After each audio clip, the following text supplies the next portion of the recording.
On another Friday night, I arrived home late, but my wife came back even later.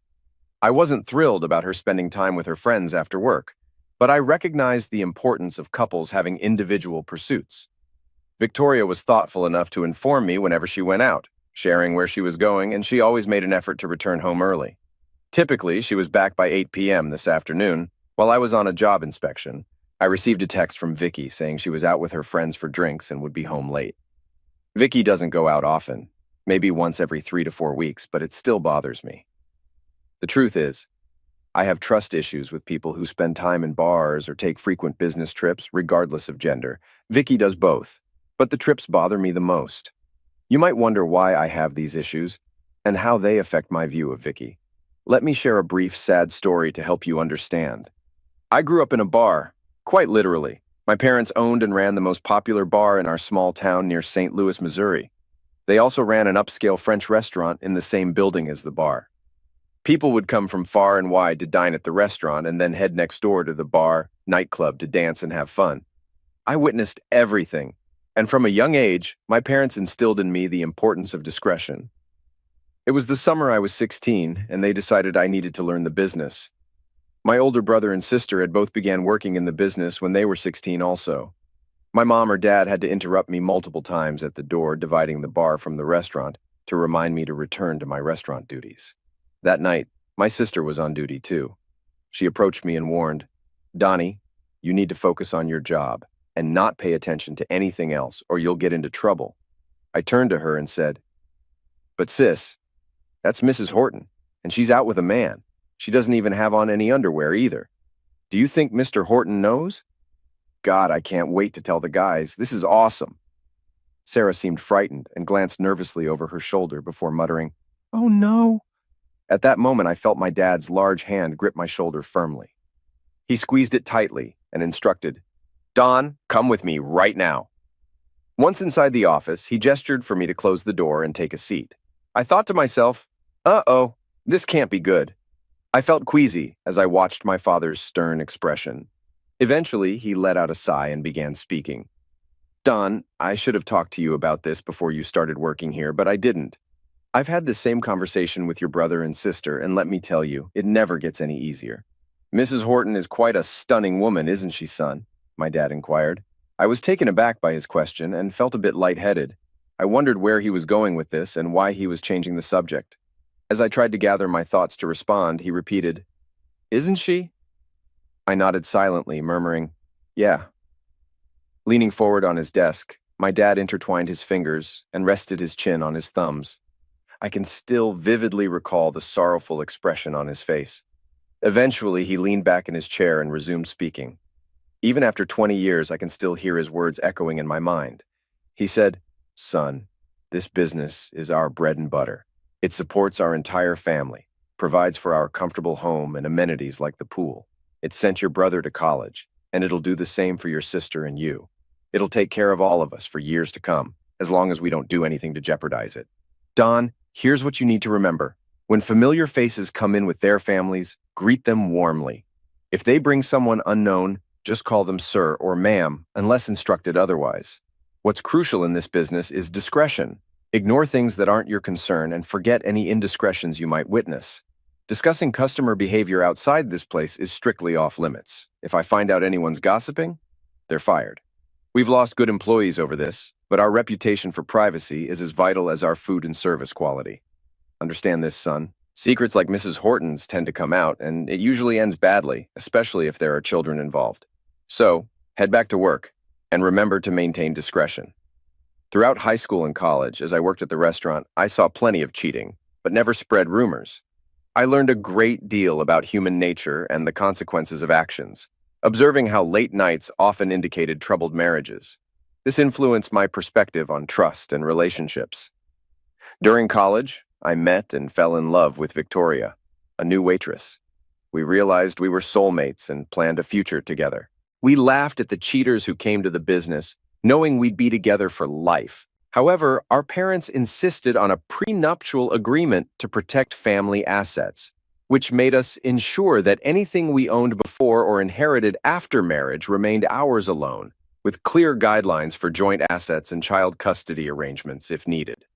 This precaution was intended to safeguard our individual contributions while allowing us to build our life together responsibly.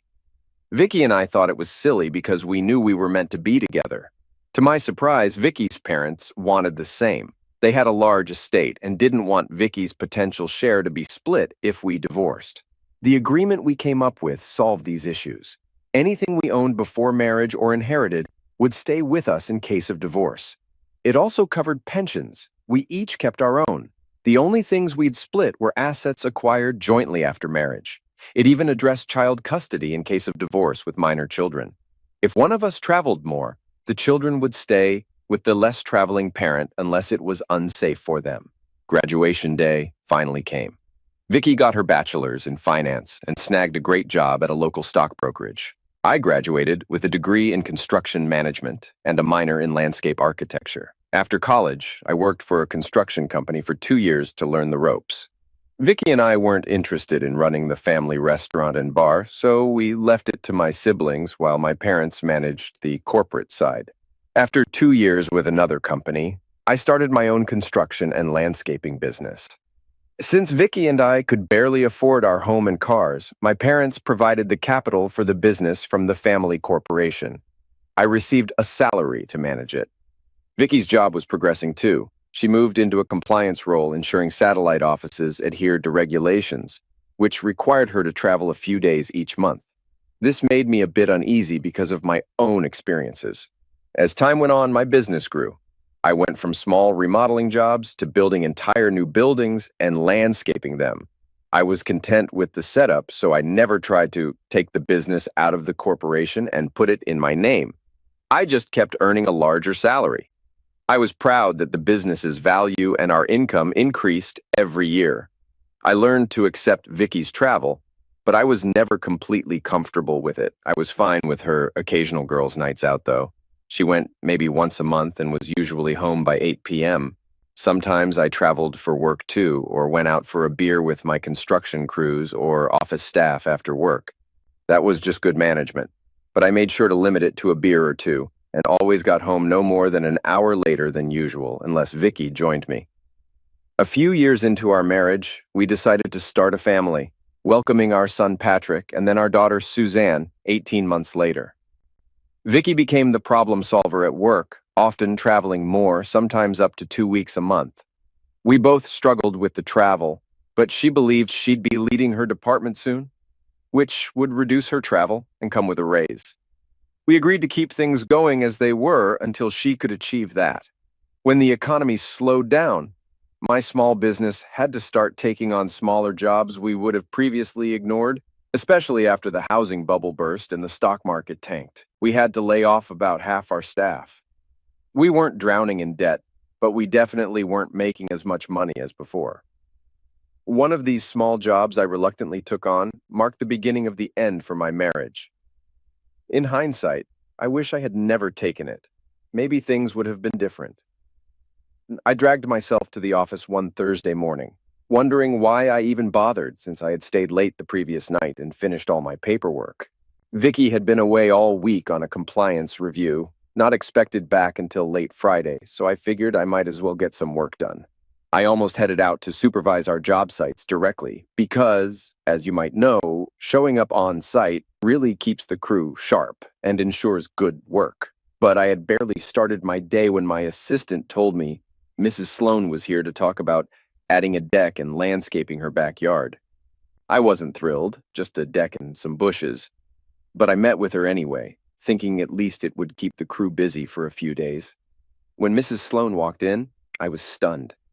She reminded me so much of Mrs. Horton, my first crush, that I was momentarily speechless.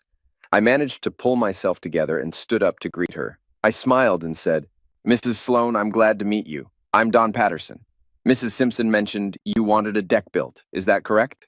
"Excuse me," I said. "Please take a seat while we discuss what you need. I'm not usually like this, but you remind me so much of someone I knew when I was younger. It's almost like she just walked into the room. Please forgive me." Mrs. Sloan chuckled and then said, "Don, it's Jasmine." She must have noticed the confusion on my face because she continued, "You know, Jasmine Horton, Danita and Alfred Horton were my parents. We used to come to your family's restaurant all the time." Oh my God, I exclaimed. I'm sorry, you were much younger and you've changed. Jasmine let out a laugh, a charming and melodic sound, then said, Well, I guess we've all changed a bit. I was only 10 when my parents divorced, and my mom and I couldn't afford your prices after that. With a sigh, Jasmine continued, Anyway, my husband and I bought a house near where we used to live, and he says we can build a deck, a cabana with a hot tub, and maybe even do some landscaping if the prices aren't too high. When I found out you had a construction business, I just had to see if you would be interested before checking with anyone else. We spent most of the morning reminiscing about old times and discussing what Jasmine and her husband had in mind. Once we had a general idea of what she wanted, I told her I would need to see the house and take measurements before making a bid. No problem, Don, she said. We can go out now, or any time works for me since I don't work. Tell you what, I suggested. Why don't I swing by around 1 this afternoon? I need to check on my work crews, grab some lunch, and then I'll have all afternoon to take measurements and put together a bid. Does that work for you? Jasmine left the office, and I followed. I informed Laura, my secretary. I'll be out for the rest of the day. I'm going to check on all the job sites, grab some lunch, and then head over to Mrs. Sloane's to bid on her project. Just close up when you leave. If you need me, I'll have my cell. Things were going smoothly at the job sites, but I ended up staying longer than planned to chat with one of the property owners. This made me late for lunch, and I didn't arrive at the Sloanes until about 1:30. Jasmine greeted me at the door, and the first thing I did was apologize for my tardiness. Mrs. Sloane, I'm sorry for being late. I got held up with one of the property owners and ran over. I tried to call, but I only got the answering machine. Mrs. Sloane giggled and replied, Don, I told you it's Jasmine. No worries about being late. I didn't hear the phone. I was out cleaning the pool when you called. It's no big deal. You're here now. Do you want something to drink? Or should we head out and look at the area? I'm good, Jasmine. Let's go out and check out your backyard, I said as I grabbed my measuring tools. After taking all the measurements, I added, It's no trouble pricing everything I typically use, but since you don't have the hot tub yet, you'll need to get its dimensions before I can order some of the materials we'll need. Oh, Jasmine said. I thought you would provide the tub too. I don't know much about them and, well, can't you just include that in the bid too? I chuckled and replied, Sure, Jasmine, I suppose I can do that, but we don't sell them, so I'll have to purchase one elsewhere. To do that, I'll need to know the size you want, whether it'll be in-ground or standalone, and whether it'll run on 210 or 110-volt current. Jasmine looked really upset, and my heart went out to her. I remembered how she could get so sad over little things when she was younger. Finally, I suggested, Well, let's discuss this a bit, and maybe you could talk to your husband about it tonight. I can hold off on this until you decide what kind of tub you want. Now, Jasmine seemed even more worried. She was almost trembling as she said, Oh no, I can't call him about this. He told me to handle it, and I intend to do just that. He's on a business trip to Denver, so I won't see him until this weekend. Maybe we can figure it out together? I asked Jasmine more about how they'd used the tub and learned that they entertained rarely. And mostly she used the pool and backyard. Sometimes she had a friend or two over. Finally, I had enough information. We visited my supplier, and Jasmine decided on a smaller 5-person tub. After getting the dimensions, we returned to her home. I asked if she had a place where I could connect to the internet to access my office. Some of the items I needed for the estimate changed on Thursdays, and I wanted the accurate price list before I began working. Jasmine smiled and said, Sure, Don. Why don't you come into the office? Steve is a manufacturer's representative for Savin Business Systems. He has a really nice office set up so he can work from home when he isn't on the road. You can hook your laptop up to our net portal or you can use our computer, either one. I stepped into the office and was amazed. It was almost like a regular business office in a building. His desk was on the left of the door, facing the room, with windows overlooking the backyard. There were 2 comfy leather chairs in front of the desk and a bookshelf opposite. I was impressed. Jasmine walked behind the desk, pulled out the chair, and said, You can sit here while you work. If you need anything, just let me know. Thank you, I said as I sat down behind the desk. I placed my laptop on it and prepared to plug in the DSL cord. As I reached for it, I noticed a picture. I glanced at it, then stopped. I hesitated, staring at it before finally picking it up. Confused, Jasmine held out the cord and asked, Don, is something wrong? That's my husband and his pride and joy. I keep telling him to replace that picture with one of his Chevelle, but he refuses. I'm tired of looking at his old girlfriend every time I use the desk. Don? Don't look at me like that. What's wrong? Jasmine asked again. I carefully set the picture down and leaned back from the desk. I looked at Jasmine and said, "Did you say your husband was in Denver?" She seemed surprised and replied, "Yes, I did. Why?" "My wife's been in Denver all week, too." "Jasmine, did you ask Stephen where to get an estimate, or did you tell him you were going to talk to me?" "No, Don. Why does that matter?" "He just said if I needed a deck and hot tub to get estimates. He said if it didn't cost over $20,000, I could go for it. Why are you asking all this?" "Jasmine, the woman in this picture with Steve is my wife." Jasmine smiled and said, "Oh, how weird. You married Steve's old girlfriend?" "We've only been married for 18 months. When did you get married?" My stomach churned, and I looked back at Jasmine. "Vicky and I have been married for 9 years now. That picture was taken no more than 2 years ago because she's wearing a necklace I gave her for Christmas just over 2 years ago. She got the outfit she's wearing for a vacation the next summer." Jasmine paused, then said, "Don, I'm sorry if you're saying what I think you are, but why are you worried that she's in Denver?" "Jasmine, you said you've been married for 18 months. Do you know when this picture was taken? From what I remember of Vicky's outfit, it could have been around the time you got married. When did Steve have it framed?" "He said, but that can't be right because the picture was taken the day he won first prize in the big state Chevrolet car show. That was—" Jasmine began to cry and sank into one of the chairs in front of the desk. She continued softly, "That was 3 weeks before we got married. I just never thought, he said it was an old picture, but he's holding the first place trophy." "Damn him, Jasmine, wait," Don interrupted. "Let's think this through. I saw it all while I worked in the restaurant. I learned to ignore and not talk about other people's business because cheaters always get caught in the end. It looks bad, but all we know right now is that Steve and Vicky are standing in front of his car with their arms around each other. We also know the picture was taken about 18 months to 2 years ago. You're younger than us, so I don't think Steve could be an old boyfriend of Vicky's because we started dating when we were 18 and working in Dad's restaurant. But he could be. I don't know everyone she had a crush on when she was younger, just like you probably don't know everyone Steve did. How old is he anyway?" He's 29 and I'm 27. Well, that could work since Vicky's not yet 31. I just don't know. Darn, what should we do now? If we ask them, they'll likely deny it, whether they're having an affair or not. If they are, asking might make things worse.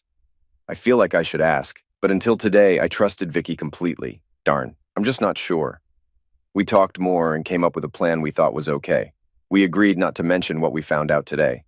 Jasmine wouldn't tell Steve about talking to me about the deck, and we'd hire a private investigator to check on Vicky and Steve. The next day, Jasmine and I talked to the security company we use for our construction sites, and they referred us to the investigation firm they use. We talked to their people, signed a contract for their services, and each gave them a check for our share of the retainer. Jasmine made the name on the check shorter, so if Steve asked, she could say it was a deposit for the work we discussed. I used the business account. Vicky never saw those books or checks, so I was safe. I'd just have to repay the business. After 3 weeks, Jasmine and I met with the investigator. He said, "Don, Jasmine, I'm sorry. No, that's not right. I'm glad to report that we couldn't find anything to suggest your spouses are involved with each other. We followed them every lunch hour and after work, and they didn't do anything they shouldn't have.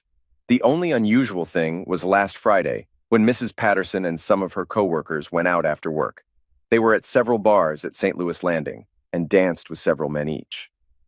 Vicky did dance with Steve once, but it was appropriate. They kept their distance and didn't touch inappropriately. There was no kissing or anything else wrong. They didn't talk to each other after the dance." I let out a sigh and leaned back in my chair, glancing at the investigator and then at Jasmine. I was starting to think that maybe my distrust, which I learned from working in the family business, was causing all this mess. We had checked phone records, installed cameras and recorders in the house, and even in Vicky's car and purse. But everything was clean. Finally, I sighed again and said, "Well, I guess we can chalk this up to paranoia then. I'm relieved to find out, but I'm embarrassed that I even suspected Vicky and Steve.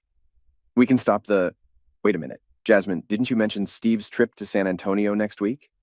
Jasmine looked puzzled and replied, "Yes, but what does that have to do with—" "Oh, we won't need to follow them next week, will we?" "I think that's exactly when we need to follow them. 2 weeks ago, Vicky told me she had a compliance review next week. I don't recall exactly where she said she was going, but I think it was Austin, Texas. Depending on where they stay, they could be just an hour apart. We've established they don't meet around here, so we should check this trip. If they come up clean, then I'll admit I was just being paranoid, despite that picture. It's reasonable to think if they were old friends, Vicky would let him take a picture with her and his trophy. Throughout all the uncertainty and investigation, Don and Jasmine couldn't find any sign that Vicky or Steve treated them differently. They were the same as always. Don couldn't identify any way Vicky had changed since they were dating or early in their marriage. She treated him like he was the only man in the world. They had closeness, and she was as loving and considerate as ever. On the Friday night before Vicky's trip, Don and she went out for dinner on a date night. Later, while they were snuggled in bed, Don asked, "Vicky, do you remember when we worked at Dad's restaurant, and we used to laugh at all the cheaters and people who did inappropriate things?" Don thought he felt a slight tension in Vicky's muscles, but he wasn't sure. She smiled and turned her face toward him, asking, "Yes, some of those people were really dumb. Sometimes, when someone at work does something like that, I think back to those days and wonder how stupid they are." "Why do you ask?" "Oh, there's a guy at work who thinks his wife is cheating on him, but he hasn't found any evidence. When he shared his worries with me, it reminded me of those days, so I advised him to stay calm. I told him if she's cheating, he should stay observant because cheaters usually get caught eventually. I also mentioned that the longer it takes for him to find out, the better it might be for his kids, as divorces are tough on them." Vicky seemed a bit down when she responded, "Why assume it'll automatically lead to divorce? Maybe the wife still loves her husband and the affair doesn't mean much to her. Perhaps she doesn't want a divorce." "Oh, no, Vicky, he's just like me. He's seen the scene in bars and has zero tolerance for cheating, just like us. I can't imagine him accepting a long-term affair any more than we would. Maybe he could handle a one-night stand, but definitely not an affair." Vicky tensed up when Don mentioned not accepting a long-term affair, but she smiled and kissed him gently. "I'm glad you're still the man I married. We've both seen how damaging blatant affairs can be. If he needs help, bring him over and maybe we can support him through it. Good night, honey." Don and Vicky settled into bed, but they didn't fall asleep quickly, judging by their tossing and turning. The following week was tough for Don. He called the investigators twice for updates, but all he got was, "Our team is following them and we'll have a report next Monday." Finally, Monday arrived and Don met with Jasmine at the investigator's office. The atmosphere suggested bad news. The investigator leaned back and said, "When you wanted us to tail your spouses last week, I almost said it'd be a waste. This was one of our toughest cases. But you were right. Steve and Vicky are having an affair. We've got pictures and recordings to prove it." I'm shocked. If we'd stopped after tracking them locally, we'd never have known. They only meet a few times a year in distant cities, acting like chance encounters, being very cautious. We discovered a couple of clever cheaters. They went to different towns and stayed in separate hotels. Surprisingly, they met up in a third hotel but didn't stay in the same room. They each rented their own rooms at different times, but these rooms had a connecting door. Steve paid for his room in cash to avoid leaving a paper trail.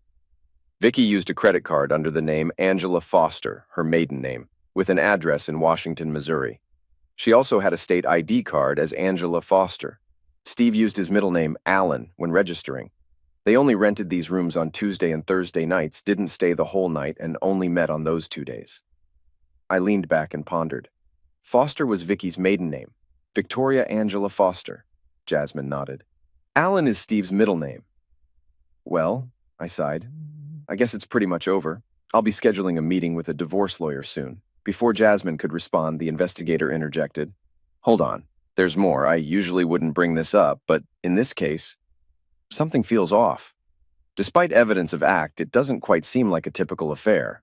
It's like they were playing a game. We have hours of recorded conversations, mostly harmless. There were only 2 instances of intercourse during the entire week, and the pillow talk was unusual. Let me play you a clip to illustrate. The investigator played the tape, and we heard Vicky speaking. "You know, Steve, I'm starting to think we should end this. We've been getting away with it for 6 years now and had our fun. We've proven we're clever cheaters, but even you must admit the closeness isn't as good as with our spouses. Besides, something Don said on Friday bothered me. He reminded me about what we learned at his parents' restaurant, that cheaters eventually get caught. No one covers every angle. Sooner or later, overconfidence or a small mistake trips them up. I'm still worried about Denver. It was the first time we went to the same town, and I think it was a mistake. We should have stuck to the original plan, meeting in different nearby towns. I know it's a pain having to book 2 rooms and pay for one we don't use, but I believe we've proven our point. We're smart cheaters, and if you play it smart, you can cheat and succeed. Losing Don is the last thing I want. I love him more than anything. He's the best man I've ever known. After the first few times we got together, the only thrill I got was from the planning and scheming. I can spend hours strategizing and setting up deceptions. Getting the IDs, making reservations, and arranging travel. It's like solving a puzzle. The closeness just doesn't excite me anymore. And don't give me that macho attitude. I know for a fact you feel the same way. You admitted in Denver that you always went back to your hotel, feeling unsatisfied. The investigator paused the recording and spoke again. There's more, but this was the most puzzling part of their conversations. I just can't understand why. He halted abruptly, looking at Don, who burst into laughter. Once he calmed down, Don explained, I'm sorry. I know this isn't funny and I'm furious, but there's something about that conversation you need to know. Years ago, a couple we knew got divorced because the wife was cheating. She had been having an affair for almost 4 years before getting caught, all because of a simple mistake. That night, we discussed cheating and the mistakes cheaters make, recalling what my dad used to say when we worked at the restaurant. Vicky kept insisting that smart cheaters could get away with it. I argued the opposite, saying cheaters always get caught eventually, even if it takes years. We agreed to disagree, but Vicky kept bringing up the idea of smart cheaters winning. And as far as I remember, her affair with Steve started around the time of that argument. Vicky's always been proud of her intelligence, and now I realize I might have triggered something when we talked about that affair. She was trying to prove she could do it and get away with it. Maybe she could have if she'd ended it sooner. But now, nope, she's not getting away with it. Don and Jasmine met again, this time waiting for their appointment with the divorce attorney. Since splitting the investigators' costs went smoothly, they decided to share a divorce attorney too. When Don was called into the office, the attorney seemed surprised. Mr. Patterson, and this is Mrs. Patterson? He asked. Don chuckled and clarified, No, sir, not quite. I'm Don Patterson, and this is Jasmine Sloan. We found out her husband and my wife were cheating with each other, so we split the bill for an investigator to gather evidence. Now we thought we might also split your fee. Attorney George Spaulding smiled and invited them to sit while they discussed matters. Don handed over a copy of the investigator's report and pictures. Before the attorney could review them, Don explained, I don't think my case will be too complicated. I brought a list of everything Vicky and I own, along with when and how we acquired it. I also have our prenuptial agreement detailing property division and custody. I just want a divorce for adultery and settlement as per the prenup. Jasmine's situation might be a bit trickier. Don passed his attorney the paperwork supporting his divorce case and waited for him to review it. Then Jasmine handed over similar documents for her situation, lacking a prenuptial agreement. The attorney outlined the divorce process, time frame, and fees to the two friends. He discussed Jasmine's desired outcome if achievable. Finally, he said, I believe I have enough for now. I'll need to examine all the documentation and the investigator's report. If I have any questions, I'll reach out. Otherwise, I'll prepare the documents and proceed. Would you prefer I serve the papers directly or contact you first? Both Don and Jasmine preferred to be notified when the papers were ready for serving. They left the office, agreeing to stay in touch as they managed their affairs. 2 days later, Don received a call from George Spaulding. After exchanging greetings, George expressed his astonishment at the case. Don, I've gone through everything you provided, and I have to say, this is the most bizarre situation I've ever come across. I even had my partners take a look, and they're in agreement. While there's no denying the infidelity, it seems clear to me that the woman still loves you. It's almost like this wasn't even an affair, more like a game they felt compelled to play. Are you absolutely certain about proceeding with the divorce? From what you've described, your marriage seemed near perfect. No arguments, a healthy bed life, mutual love and respect. Don, pardon my frankness, but it almost seems like you're playing along too. It's as if it's your move now, and divorce is the only option left. Can't you sit down with Vicky and work through this? I've heard the tapes, and she's told Steve they should stop, that it was all just a game to her. Don pondered for a moment before responding to George. No, George, I've asked myself that same question, and there was a time when I thought I could. If this had just been a game without any physical intimacy, if it had been only an emotional affair, or better yet, just a pretend one, I might have been able to forgive. Initially, maybe it was Vicky's frustration after I challenged her belief in the possibility of smart cheaters. She couldn't accept my belief that cheaters always get caught eventually. But once she crossed that line and allowed Steve into her bed, I couldn't overlook her betrayal. This has been going on for too long, 6 years. Even if the closeness wasn't satisfying and they didn't enjoy it as much as with Jasmine and me, it still counts as adultery. And she needs to face the consequences. George sighed, understanding Don's resolve. Well, it's your decision. I'm just sorry you're going through this. I have the papers ready for filing. When would you like her to be served? Don grinned, a sense of determination in his voice. Well, George, she and Steve are on the East Coast this week. She's due back late Friday afternoon. Can we arrange for her to be served at her workplace on Friday? Her flight lands around noon, so she should be in her office by 3:30 or 4. I want her to receive the papers along with the tape I've prepared. It contains her conversation with Steve about quitting. You're welcome to listen, but at the end, I make it clear. You lose. Like I said, cheaters always slip up and get caught. On Friday morning, Don gathered his crews in his office before they headed out. He explained the situation and why he and Vicky were divorcing. He instructed them not to take orders from her and to keep any business or personal matters to themselves. As they left, Laura, his secretary, expressed her sympathy. Oh, Don, I'm so sorry. It's hard to believe Vicky would do something like this, especially considering how she despises cheaters. Laura chuckled and added, I mean, the things she used to say when we spotted someone we knew doing stuff like that? Whoa. At 4:10 that afternoon, Don received a call from the attorney confirming that the papers had been served. Around 4:30, the phone rang again, and Don could see it was Vicky calling. Don answered, Hello, Vicky. Amid sobs, Vicky's voice quivered weakly. Don, please, can't we move past this? You know I love you more than anything. I realize how foolish I was, but you really got under my skin that night with your superior attitude, lecturing me about how a smart cheater could get away with it. Don, for the first year, it was all just a game to prove a point.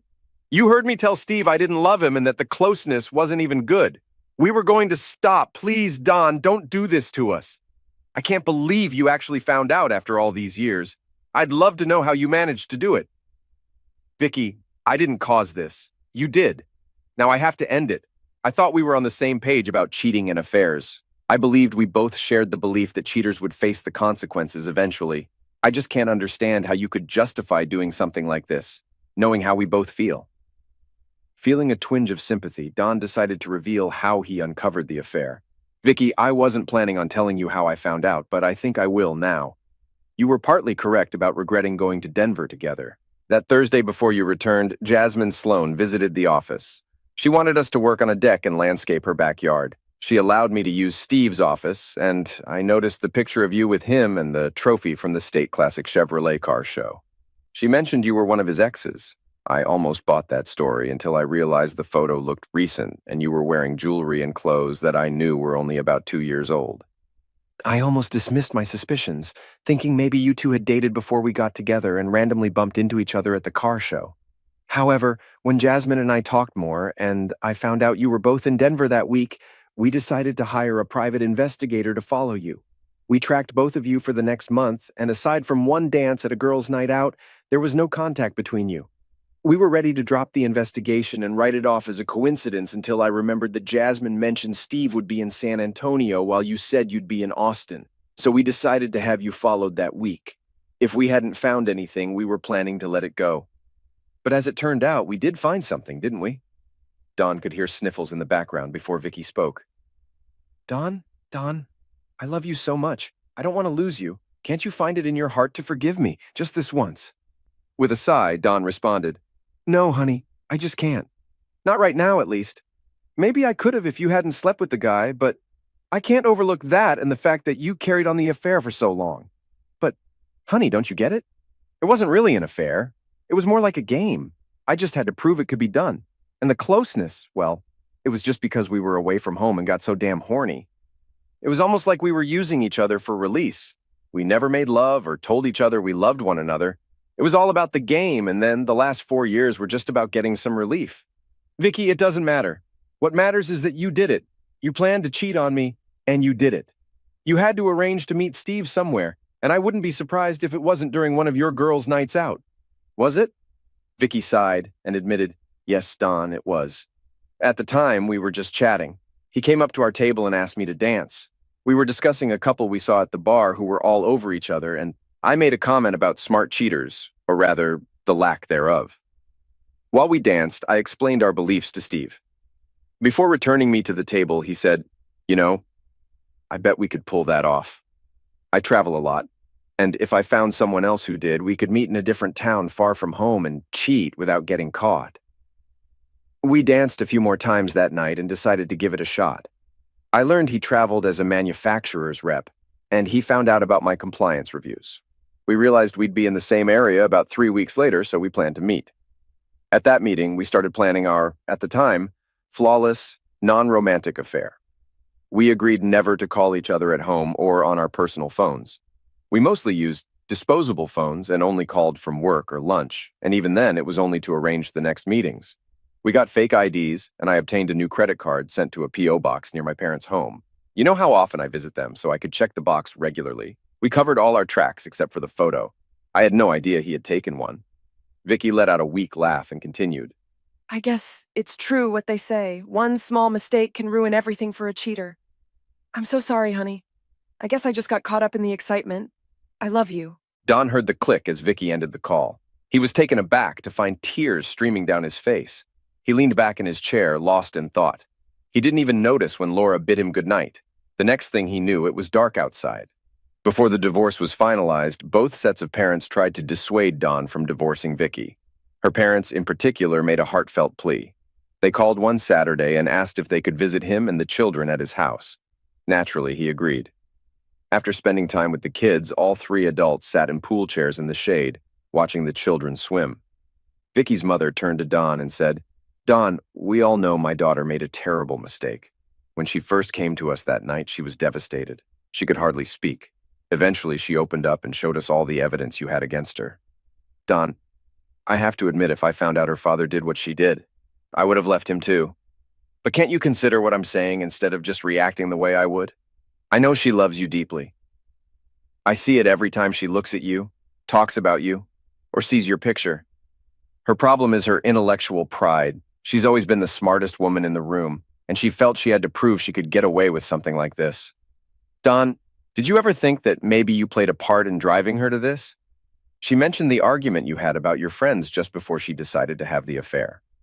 Dawn looked at his mother-in-law and said, "Yes, Mona, I've considered that I might have contributed to her affair. I thought if she had just met him and not slept with him, I could have forgiven her.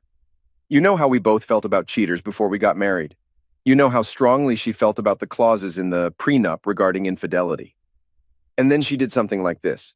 No, I just can't let it go. It's tearing me apart, but I just can't." The divorce was finalized, and Dawn was relieved they had the prenuptial agreement. They had investments and jointly owned the house. Since his business was in the family name and the shares were considered gifts, Vicky didn't receive any part of it. Dawn allowed Vicky to take her share of the house's value from their investment account, so he could own it outright. Dawn always treated Vicky kindly whenever he saw her, and never caused any trouble when she visited the children. Although he still felt the urge to embrace her when he saw her, he knew he could never trust her again. One day, he took the children to the restaurant for dinner when Jasmine walked in. She seemed hesitant, standing in the doorway, unsure. The hostess approached her, asking about seating, and Jasmine signaled she needed a moment. Dawn noticed, and quickly got up from his chair. He intercepted the hostess and Jasmine before they reached her table. "Jasmine, it's great to see you," he greeted her. "I noticed you told Patty you were alone. If you'd like, I just have my kids with me. We could share a table." Jasmine glanced at Dawn, then smiled. He felt a surge of happiness, and the room seemed brighter. She approached him and gave him a brief hug and kiss on the cheek. "Thank you," she said. "I think I'd like that. I've been so lonely since—" After Jasmine was seated, Dawn introduced her to his children. Before she even opened the menu, his father appeared by the table. "Dawn, have you been keeping secrets from me? Who is this lovely lady?" he exclaimed. Dawn chuckled, and Jasmine grinned. Dawn turned to his father and said, "Dad, this is Jasmine Sloan. Her husband. Her mother was Donita Horton. They used to come here when I was a kid." Mr. Patterson smiled, recalling, "Oh yes, I remember you now. You resemble your mother so much I can't believe I didn't recognize you. How are your parents? I haven't seen them in years." Jasmine looked up at Mr. Patterson and replied, "They're both all right, I guess. I talk to Dad on the phone sometimes. After the divorce, he moved to Kansas City. I see Mom a couple times a month. She lives north of town. Well, enjoy your evening. Hopefully you'll visit more now that you've remembered where we are, Mr. Patterson said before leaving. Once Jasmine ordered, Dawn apologized. How have you been? I'm sorry I haven't called more, but summer's my busy season. Maybe I used that as an excuse, though. I could have made time. I'm sorry. Don't be silly, Jasmine reassured him. I know you're busy, and I didn't call you either. In fact, I'm here tonight to celebrate. Steve finally gave up, and my divorce was finalized today. We had to sell the house and split everything 50-50.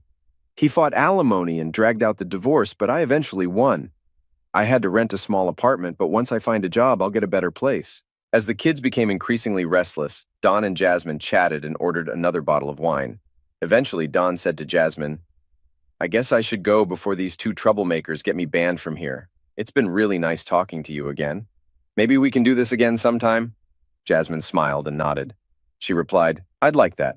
Let's do it. She motioned for the waitress and asked for the check. The waitress informed them that both bills had already been settled. Dawn chuckled. That old guy, I usually pay and he knows it. I think he's trying to play matchmaker, he joked. After leaving a tip on the table, he stood up. Come on, kids. Say goodnight to your grandparents and let's head home. Dawn offered his arm to Jasmine as they left the table. May I escort you to your carriage, my lady? He quipped. Jasmine smiled, taking his arm. You may, good sir, she replied. While they waited for the kids to return, Dawn confessed to Jasmine, I really don't want this night to end. Before you arrived, I was hoping to get home in time to relax by the pool. All I had to look forward to was a night alone with the kids. Jasmine looked at Dawn and admitted, Me too. Except I don't have a pool at my apartment and I don't have any children. Jasmine, it's still early.